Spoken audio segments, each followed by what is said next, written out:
But, Harry, I'm not so sure about yours. The filling has gone right off. Well... Charming. Let's start the show!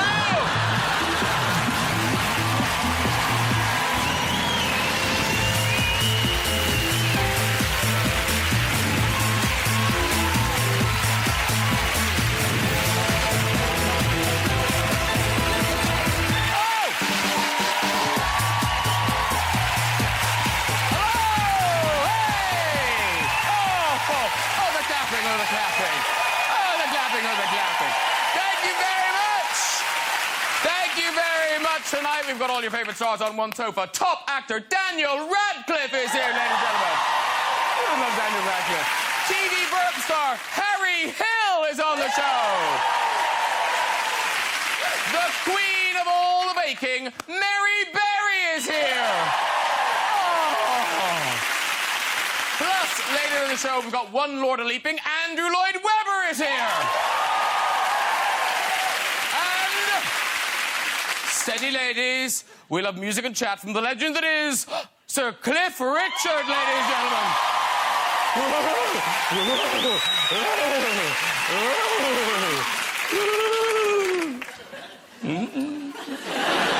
Sorry you're hungover now, aren't you? Yeah.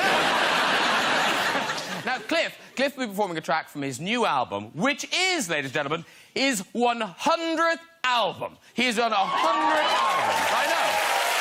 I tell you, that is an achievement. It really is. And in true rock and roll style, Cliff celebrated by trashing his hotel room. Yeah, he did. Yeah. See, look. See. He put the cushion back all wonky. Do you see? He's off centre. He's mad. He's wild. He left a huge tip, though. He did, yeah. Looking forward to seeing Andrew Lloyd Webber again. Now, he recently brought back The Wizard of Oz to the London stage. And it was hard to cast, I'll tell you that. I mean, I helped him find a Dorothy, but the Scarecrow, ladies and gentlemen, where's he going to find someone you'll really believe when they sing If I Only Had a Brain? The search is over. Andrew will be talking about his new musical, Stephen Ward. Now, it's all about the Profumo affair in the 60s, where a call girl had an affair with a cabinet minister. And why not? I mean, members of the cabinet are so sexy, right? Right? I'm guessing lights on is extra.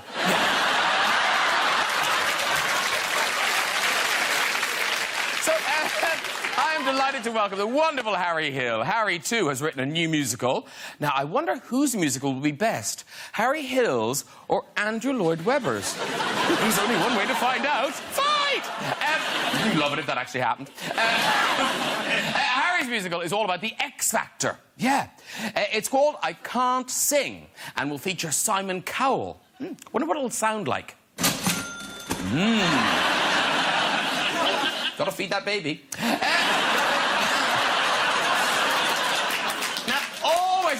Always a pleasure to welcome film star Daniel Radcliffe back to the show. And, of course, he's not just done films. Oh, no. Daniel's also appeared in a musical. Looking good. Cliff's appeared in a musical. Hey, looking good. Even I've appeared in a musical. Hey. Home. Let's get some guests on! The Hills are live with the sound of music. It's Harry Hill! Yay! Yay! Hello, sir. Welcome. She makes food. Glorious food. It's Mary Berry! Oh, there you are. Hello. There you go. Mary, Harry. And it's an actor's life for him. It's Daniel Radcliffe! Woo! Hi. Sing something unwelcome.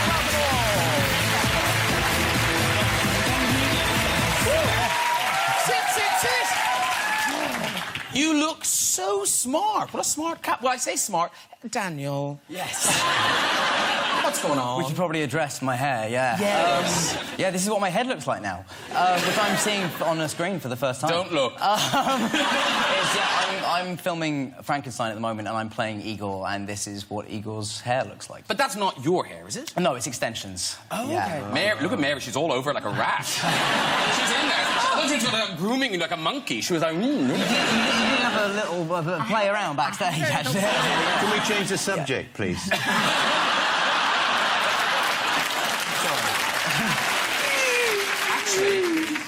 Now, Mary Berry, we've been out here for... How long have we been here? About, I don't know, 30 seconds, probably. So I think it's time. So, Harry, if you want one of those. Yes. If you want one, Mary. And, there you go. Thank you very much. So, Mary, what have you brought us? I brought you nothing. Why did I come? I know. Well, I forgot to buy your book.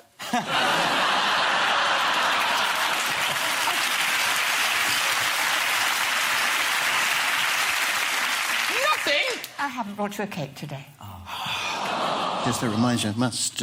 yes, I've bought Mary... would you mind signing for my mum your book? Certainly. To Jan. To Jan. To Jan. Does she bake? Well, yes, she's she actually baked my our wedding cake when I married my wife. Oh. I say married, we haven't actually got the papers through from the Philippines yet, but she did bake it. It's to Jan. Keep trying. Keep baking. And she baked this wedding cake, and she phoned me up and said, "Oh, how's the wedding cake coming on?" She said, "Oh, I baked it, and it split in two in the oven." Dear. Oh. Which is not a great omen, I don't think. You can always put them together again, you know. Nobody will know when the icing goes on top. Yeah, well, you that's won't what she know. did. She put some sticks to keep the two, some chopsticks, and filled the gap with fudge. That's delicious. Thanks, Lloyd. I can make it day. This is a proper pen. It's a real pen. It's very good. It's very posh. Thank you for the compliment on the pen. But we're still married. we're still married. It's been 3 weeks now. Oh, that's lovely. That's lovely. And look, Harry Hill down the end, obviously we know him from TV Burp, but he's here tonight, not as a television star, he's here tonight as a movie star. Yes, I'm going to be a big movie star, Daniel. Yes. Is there room for one more? Oh, yes, always. You're in a movie called The Harry Hill Movie. Yeah, we agonised for a long time. No, I mean, we did have quite a few ideas for what to call it. You know, I mean, it is a bit Route 1, the Harry Hill movie. In the end, we had a competition with the team, the crew, because we couldn't really come up with it. And so we said, if anyone can come up with a better title than that, they would win £100. Mary. Yes, look at the face on it. That's a lot. Is it spoken? No, well, so the entries we got, a lot of them were rude. So one, yes, it's the crew, basically it's an anonymous ballot. So one was Slaphead Goes on Holiday, and one was just The Catering's Crap. Oh. I was saying, we went pretty Route 1 with the Harry Potter titles. I mean, they were all Harry Potter and the thing which the thing is about. Yeah, well, that's what we thought. That's why we've done it. We're hoping it's going to be part of a big new franchise. For your fans, it makes it clear. Do you think I'll be all right, Mary? I think you'll be better. Now, Daniel Radcliffe, what we love about you, you've done such a great job of kind of choosing different films. You're so busy. Thanks. And you've made a great choice with the new movie, Kill Your Darlings. Yes. It really is a great piece of work, and Thank you're you very fantastic much. in it. You should be really proud of yourself. And it's this weird thing. It's a true story. Yeah. And you would think we would all know this story. You really would. And yet we don't. Tell us a bit about the story and maybe why we don't know it. Yeah, I mean, the story is about my character. I play Allen Ginsberg in the film. He goes to Columbia University and meets Lucien Carr. Lucien was sort of a founder member of the Beat movement that no one's really heard of. And after Allen fell very madly in love with him, Lucien then murdered an older man who he was also involved with. This is all a true story. And it's sort of about how that murder formed what became, or sort of helped to form the Beat generation in a way. And it was suppressed, this story, for the best part of 60 years by Lucien Carr, who, when you see the film, you will understand why he wanted the story suppressed. And you I'm guessing you were offered the part, but you didn't say yes. Well, I mean, it's a funny thing when you're coming out of a big franchise, you know that your name carries a certain amount of value to it for a certain while for reasons other than acting. And I want to make sure that the director who's working with me wants me to be there for the right reasons and knows what he's getting. So I asked to audition and, you know, he saw me and didn't hate it, and now we made the film, so it was all good. That is all good.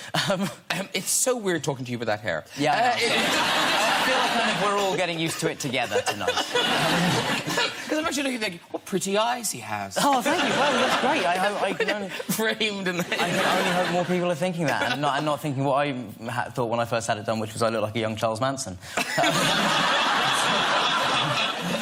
Good for Igor. Let's watch a clip. This is a brief bit of your character kind of being introduced into kind of the decadent side of New York. Yeah.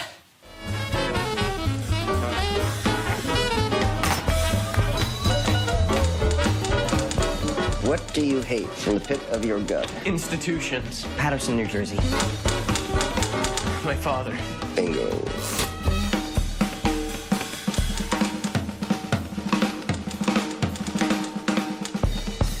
And Shakespeare. All right. Extraordinary men propel society forward. It is our duty to break the law. Really? It's how we make the world wider. You are an extraordinary man. Oh, thank you.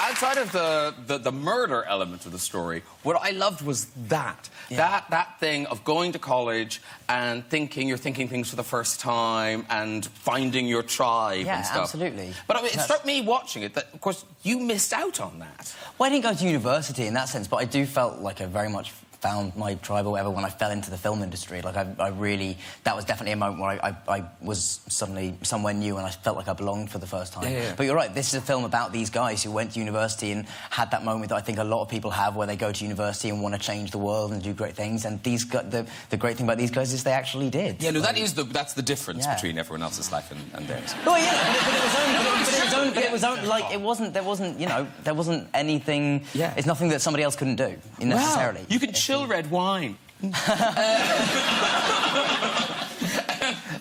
But some people do go back. I mean, even Emma went back, and Natalie Portman went back. And would you ever... Because I bet you would love university. I mean, a lot of people say that to me, but I just... I love filming. Like, I love film sets and being on them and doing plays or whatever. Like, I love my job, and so it would mean taking time out of that. Maybe there'll come a time where I don't like my job as much, but I can't see that happening. But no, I lucked out. I make no bones about it.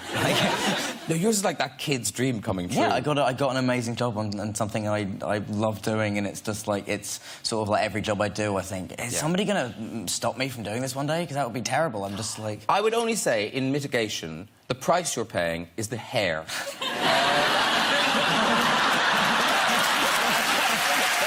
You're paying for doing something cool. Because Harry, at school, you were a bit of a geek. Because the thing is, Harry, and this isn't a joke, I mean, you are a fully qualified doctor. Yeah, I mean, I haven't done it for a long time. But, yeah, I did. Are you really? A medical doctor? Yeah, I was a doctor for a couple of years. What complaints have we got? Well, I mean, but do you bump into consultants and they kind of go, so, what are you up to? And you have to tell them that you're working with a blue cat. Well, I remember saying to my teacher, Dr. Shipman, I said to him... cut that out.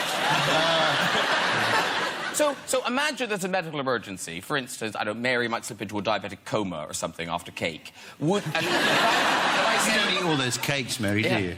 Well, when I'm judging, I have a good piece of cake, because otherwise, how can I tell? And also, remember, when I'm tasting all the cakes, their mothers and their aunties and their best friends are looking, and if I haven't tasted every one properly, even if it's really burnt, I've got to try. But in one episode, how many bits of cake would you eat in an episode? It just depends how many bakers we've got left. OK, so first episode, episode 1. I would have thought it must have been about 40. Do you think, Mary, that you might have worms? He's a trained doctor. He's a trained doctor. Do you have an itchy bottom?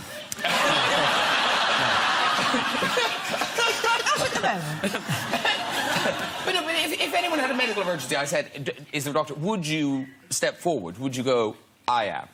Not now, no. I mean, I have done that. You know, I was on a plane once coming back from Amsterdam. It was a book thing, you know, it wasn't recreational. And, I mean, now they did make this announcement, you know, is any doctors on board? And I thought, well, I won't put my hand up. But in the end, they came over to me and said, oh, Harry, you know, there's someone. So I walked up the back of the plane, and basically it was someone who had overdosed on, basically, you know, what people go to Amsterdam for. Oh. And what did you do? Not the Anne Frank Museum. And was having a panic attack. So I just sort of went and put a calming hand on their shoulder. But anyway, as I walked back to my seat, the entire aircraft applauded. Oh, that's pretty cool. They're loving it. They're loving it. Now, Mary Berry, we must talk about Bake Off because it's bigger than ever. Is it next year it's moving to BBC One? It's moving to BBC One, and Really? we had 9 million of you watched it. Wow. And now, did you and Paul, did you get consulted about the move to BBC One? Or did they just come in and tell you? We were told that we may move to BBC One, but we weren't consulted. It was a BBC decision. OK. You're getting more money, Mary. I haven't heard, but it would be nice, wouldn't it? Can I mention your name? Don't mention my name. But you should get more money. Thank you for telling me OK. that. Yeah, Tomorrow really, morning. Seriously. Now, at the final, obviously 9 million of us watched that final. Now, can we be honest, Mary? The final bit of the final, those wedding cakes, they were piss poor, weren't they? Look at that! That's the winner! That's the winner! It looks like she tripped with a bowl of potpourri! It was very pretty, and remember, you don't taste it. It didn't photograph well, I'll tell you that, Mary. It's not even or anything. Look, it's all slopey and... Oh. She doesn't look very happy. No, even she's thinking, I'm never going to win with this. And then she saw the other ones. When you gave them the challenge, I thought, this is going to be amazing. What these amateur bakers are going to do with the wedding cake, I thought, I'll be blown away. And I was like, really? That's it? But it takes a long time to make a wedding cake. Yes, that's and they true. had Longer than they had. Exactly. Yes. Because, of course, somebody who's making a wedding cake, it will take them hours and hours and hours. Tell my mum that. Well, your mum's still sticking it together. Daniel, do you cook at all? You don't do anything. It's really embarrassing. We shouldn't have this conversation in front of we Mary won't. Berry. OK. It will just be an exercise in humiliation. Actually, I feel as though I ought to just... I know, you've got to pull away. That's what he looks like. It's like trying to talk to Oz. Like, It's very soft, isn't it? Thank you. It's real dead human beings' hair. Is it yours? No, it's from I assume a dead person or a person that donated their hair. Well, somebody donated their hair. Someone who's had the hair cut off. Well, Yes. It was found on a floor. But the thing is, Mary Berry, it's not just the baking things. Famously, your clothes, you've now become this fashion icon thing. No, but it's true. You wear something on the show and it sells. Is this not... I'm not making this up, am I? Well, I think often when people are as old as I am, they wear rather dull things. And on the programme, I always try and have lots of different coloured jackets in bright colours and fun colours, and I think that cheers you up. Because a lot of people, that wear grey and black and things, when you're old, I think. But you've got a nice sparkle tonight. Yeah. Wow. See, people will be Googling that dress, and tomorrow, out of the shops. Out of the shops. And also, I try to dress that is suitable for my age. You know, I don't like very short skirts or having bare arms, because Paul Hollywood always says, you've got a bit of flab here, you see, I want to cover that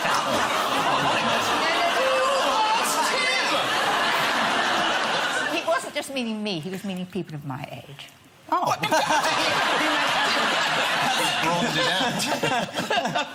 No, so the thing is, I'm not saying... People will obviously flock to your film, Daniel. What I'm saying is a quote on the poster from Mary Berry. Yep. That will sell tickets. What we should have called it was Mary Berry the movie. Yes! That's true. No, just make up a quote from Mary Berry. Something she says tonight. OK. Yeah. Say great. Great. Perfect. There you go. Yeah. Mary Berry. Yeah. Nice buns. Now, There are buns in the film, in fairness, there are. And I was good, I didn't even talk about them. No, you didn't. No, I you didn't. almost didn't. And I'm not going to now. No, we're drawing a veil. Actually, there weren't as many buns as I thought there'd be. No. No, because you talked about it previously, and I thought it was going to be naked all the time. I know. Very soupçon. Thank you very much. Yeah, no. We're trying to be tasteful. No, it was very tasteful. It was beautifully done. Now, Mary Berry is selling something this year, though. A book, which I know somebody's mother is getting for Christmas. This is Recipe for Life, the autobiography. And it's your life story. And because you are so vital and so kind of the moment and this huge television star, I don't know how to put this, but I suppose what's surprising is the beginning of the book is like history.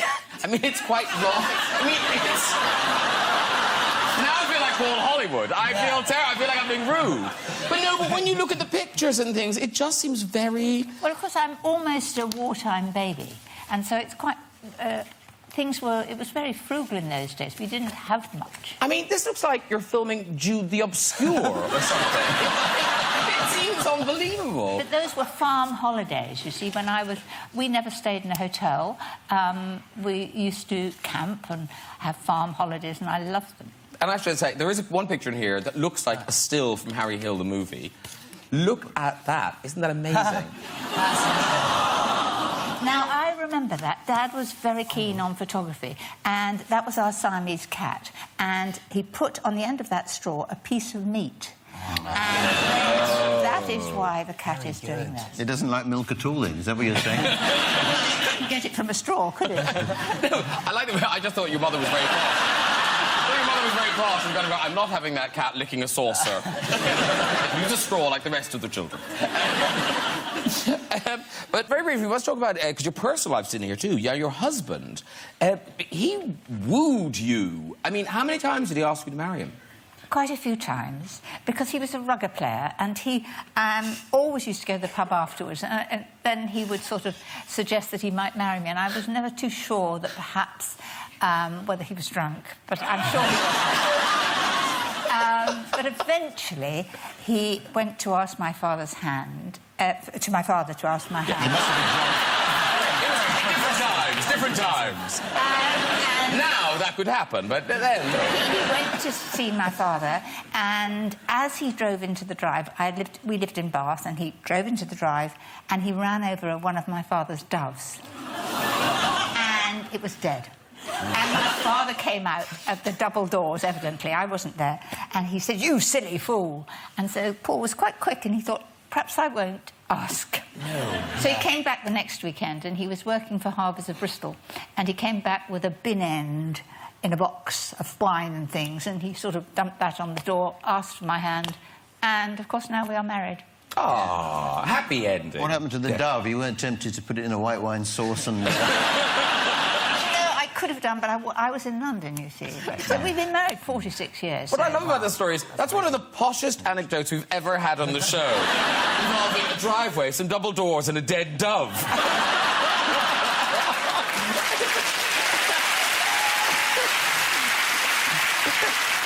The dove was buried just beneath the ha-ha. It was... It's true, then. Now, we can't let Mary go without celebrating one of our favourite websites, which is Cake Rex. I'm sure you've seen this. It's where people have taken pictures, and these are real cakes they've ordered and they've paid for. And it's a standard thing of you order the cake, and it goes wrong, I think, with the person who answers the phone in the bakery. Right. You'll get the idea. So, for instance, here's a classic. Thanks for a great year in purple. And it's in blue. And yet, they've got it so wrong, it's not in purple.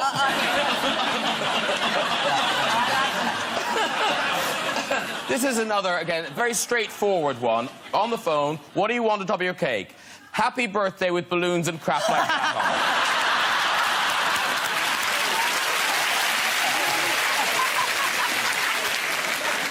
So they say to you, what do you want on your cake? I want sprinkles.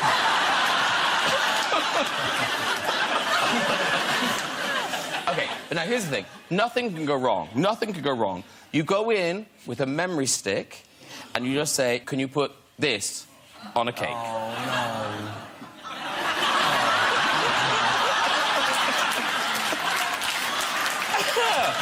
To be fair, they did a pretty good job No, with that. it's nicely executed. These are a couple of cake designs with the skill. Skill is not the issue, but I think taste has gone wrong. I mean, who is going to be the first person to cut into this cake? A roasted dog. Yeah. And listen, you know, you think a cake's a cake. Who wouldn't want to eat a nice slice of cake? Oh, Wait, you see this cake? No, thank you. That's a cake. Suddenly, No. you know what? I'm full. I'm full. No. And finally, surely there's nothing nicer than a cake to celebrate the arrival of a baby. Oh.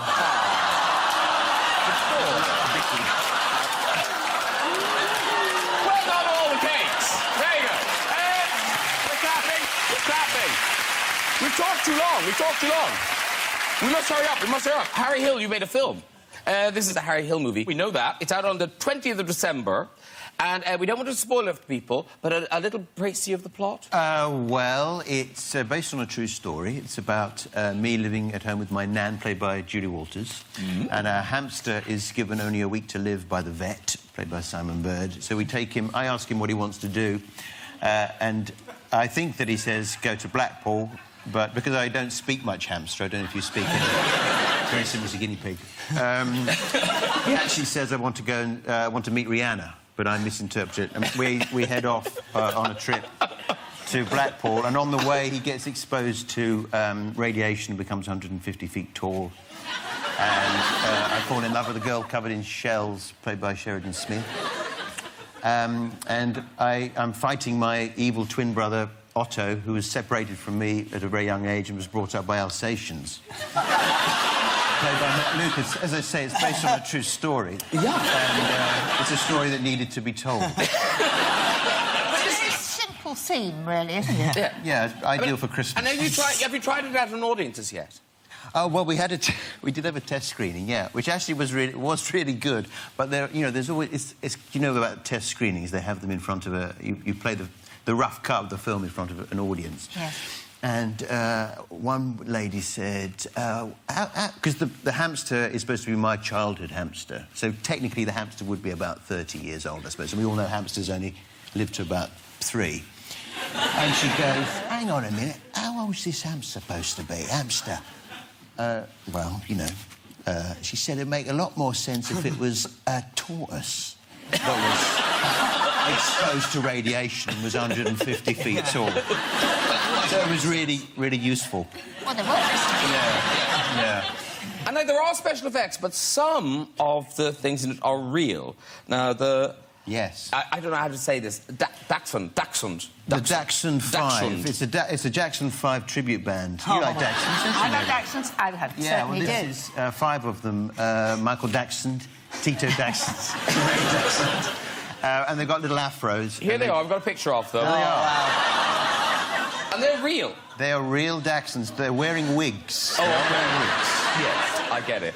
And they dance around to... Look, he's moonwalking, that one. Look. We had a Dachshund when I was a child, and my father used to, because there was petrol rationing, he had a motorbike, and Rupert used to be put inside his jacket and the buttons done up, and he would drive to work in Bath with Rupert the Dachshund inside his coat. Can you imagine? No. You'd be stopped now, wouldn't you? You would be stopped now. And rightly so, Mary. I don't think that's political correctness gone mad. I think that's just some sense. Some sense of it. Well, listen, we've got a taster. This is a taster of just some of what you can expect. And I think calling it the Harry Hill movie was a good idea, because it is the Harry Hill movie. It really is the Harry Hill movie. Get ready for the story of 2 brothers. One raised by his nan.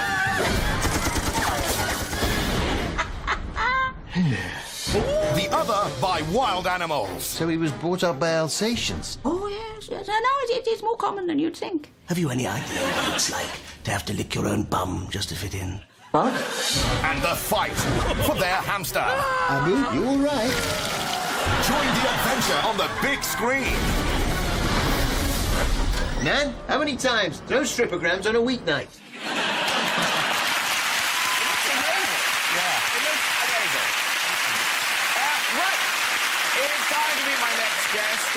simply, he is the most successful composer of musicals the world has ever known. Please welcome Andrew Lloyd Webber!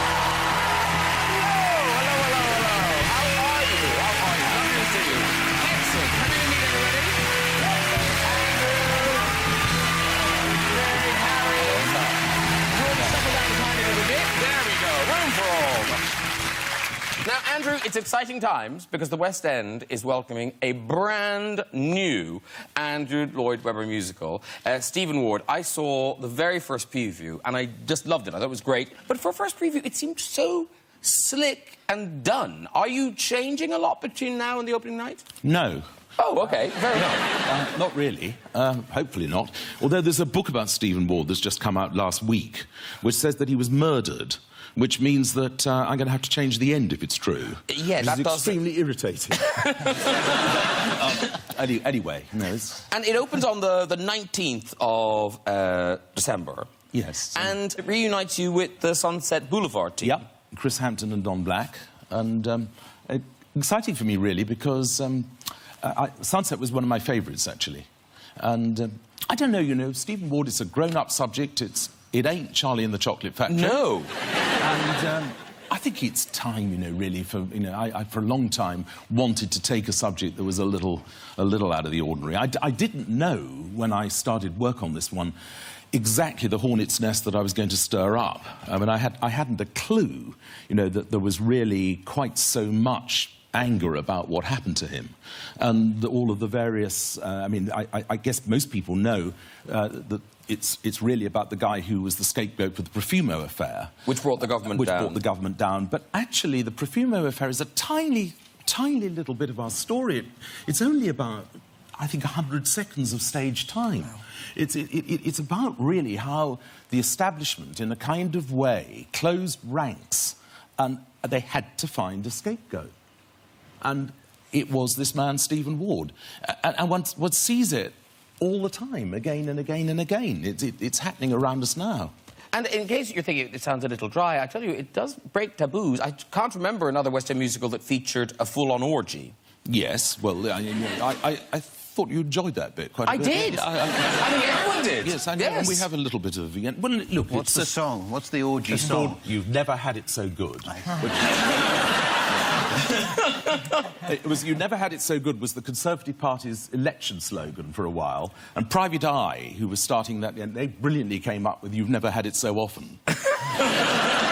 So our song uses both lines. And this was all at Clifton, at the cottage by the water? Well, some of it was. I mean, actually, Stephen Ward rented a cottage off Brighton-Hester, yes. And it was indeed by the water. I've been there, since you can now... All right, Mary, back off. Yeah.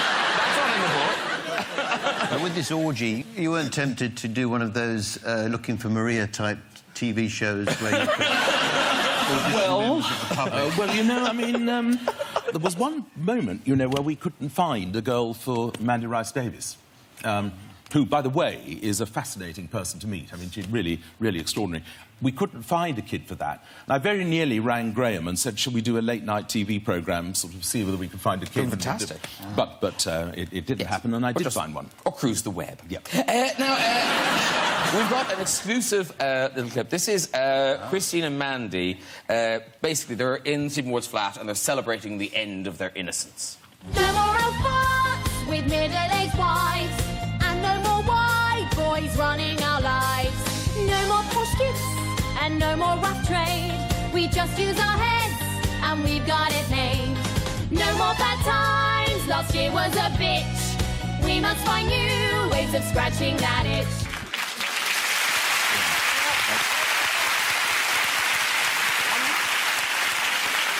Well, listen, it's on the 19th. I hope it's a hit. It deserves to be a hit. And Andrew, if you're looking for another subject for musical, may I suggest The Bake Off? It's seriously, wouldn't that be a good musical, The Bake Off? What should we call it? Bake Off. Yeah. People want to know what they're going to see. What, the Bake of Mormon, maybe? Bake of Mormon, I like it. Yes. Or just cakes, like you had cats. Cakes. Yes. this musical will rise and rise. Victoria Sponge. Right, let's get started. No, honestly, it's a good idea because there's people cry. It's fantastic. It's good. It's good. It's good. Right, it is music time, everyone. Ladies, are you ready? Mary, steady your nerves. Performing the song "Fabulous" from his new album, it is the one and only Sir Cliff Richard.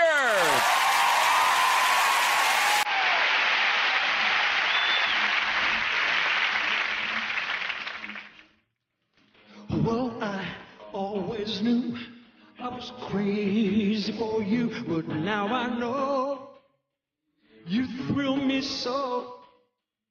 If this is love, well, it's fabulous. Your lips close to mine, I got chills up my spine, and when we touch, I thrill so much. If this is love, well, it's fabulous.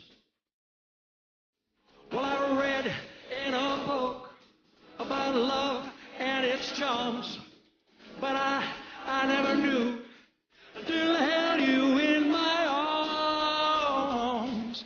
When I hold you tight, well, I know I'm right, 'cause only you can do what you do. If this is love, well, it's fabulous.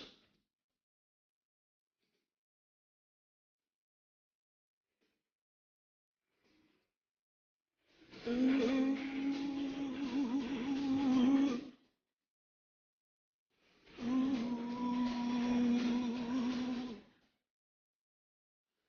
Well, I always knew I was crazy for you, but now I know you thrill me so. If this is love, well, it's fabulous. Take it away.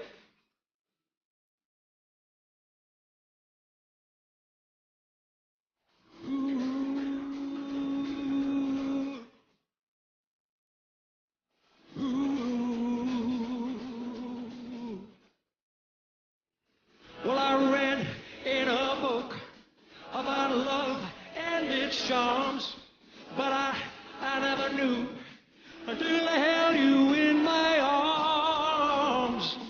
When I hold you tight, well, I know I'm right, 'cause only you can do what you do.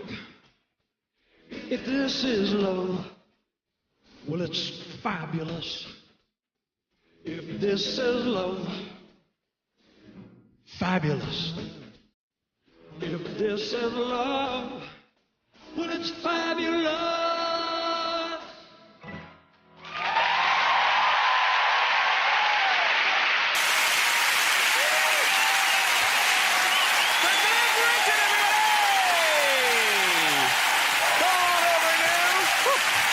Congratulations, great job. Thank you so much. Why do you think about Mary? Someone's like Mary. Guys, left on Mary. There you go. Lovely, lovely, lovely, lovely. Oh, how you doing? All right. Now, of course, that was from the new album, your 100th album. Yeah. The Fabulous Rock and Roll Songbook. Oh, look, somebody bought one. Look, she's waving it at you. There you go. Well. Yeah, unless she's trying to sell it, I'm not sure. And 100th album, and I was talking to you on the radio, and you're going to tour it. You're going to do shows. Yeah, well, I've been doing a show since January, and an interesting thing is, although there's a DVD out, I actually tested... Is there a DVD out? Live in Sydney, there we go, yeah. I hadn't actually recorded the album, but I wanted to test some of the songs. So 5 of the songs, including Fabulous, I tried it out on audiences, and the reaction was terrific, so I thought, OK, go. And by the way, do you know any more corpses? I need some hair like that. I can definitely get you the number of somebody who does know where there are corpses. I just had my hair chopped off because they all start saying that my hair was a wig.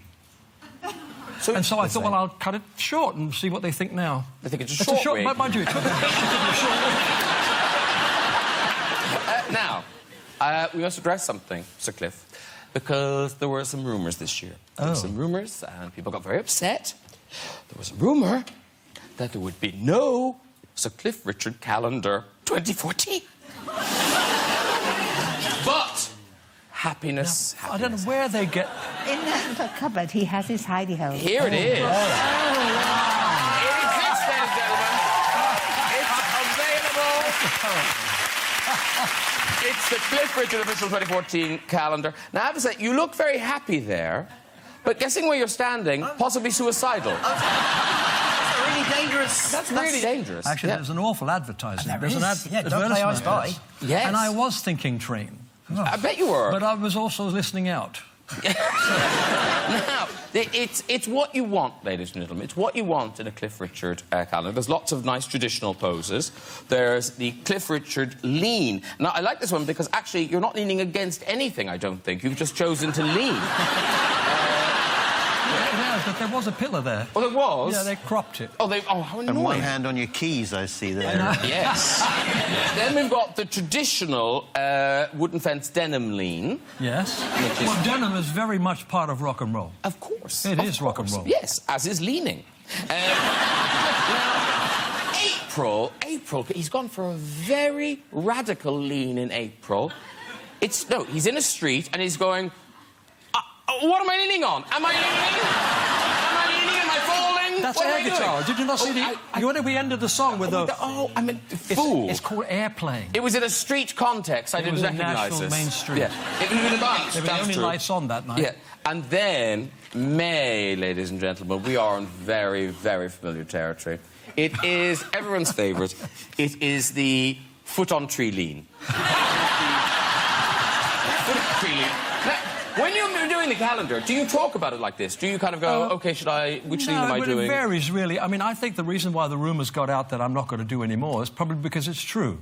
No, not completely. What? It's just about, I'm running... You've hit the nail on the head. How many shapes can I pull with this body? About 6. How many ways... But for the next calendar, we need you.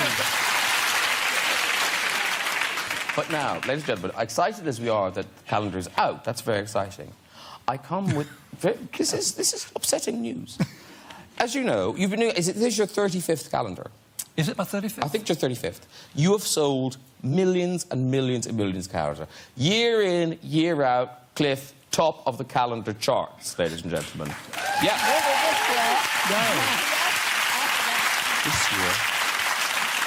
This year... Number 2 this year. No.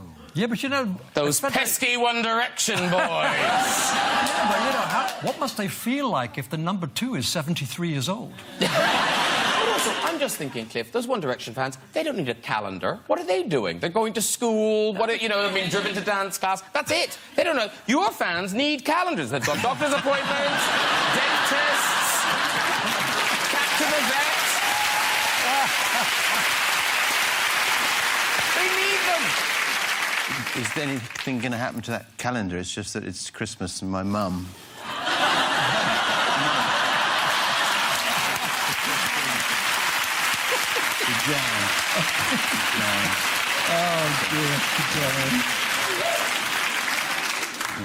Oh, my God. I don't think I've ever done this on television. That's lovely. Actually, while the calendar's there, Mary, could you grab the calendar?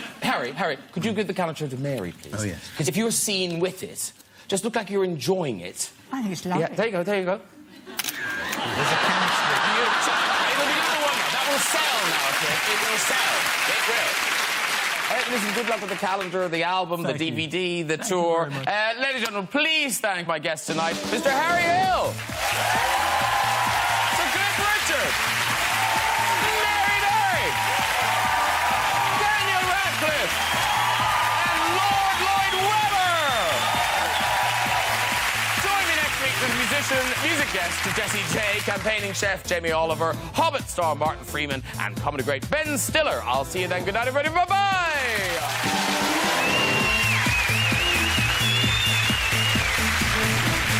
Stay with us for a change to the schedule. Next on BBC One, Kathy Burke takes the host seat for this week's Have I Got News For You? Next.